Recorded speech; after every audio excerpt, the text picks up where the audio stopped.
everybody, and welcome to our daily agenda for Friday, October 15th. Sorry about the noise, y'all.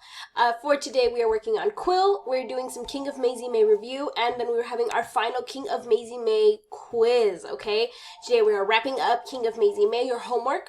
We did this on Monday. Your FlowCab making inferences, your King of Maisie May vocabulary predictions, both of which we did Monday, your 30-day writing challenge, which was due Tuesday, your Think questions, which you will have the weekend for, and your conflict packet. Remember, we went over conflict a little bit, so these things will be due as of Sunday.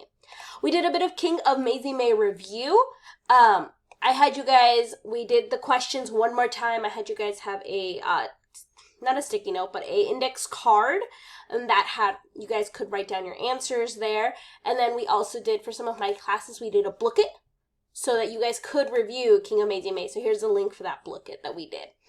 Then you guys took your final quiz on the King of Maisie May. It was comprised of 10 questions. You had 20 minutes to complete it. Most of you, I think all my classes had a cheat sheet, so you guys could complete the quiz. That is what we did on Friday, October 15th, and then we celebrated Hispanic Heritage Month since it is the end of Hispanic Heritage Month on the 15th.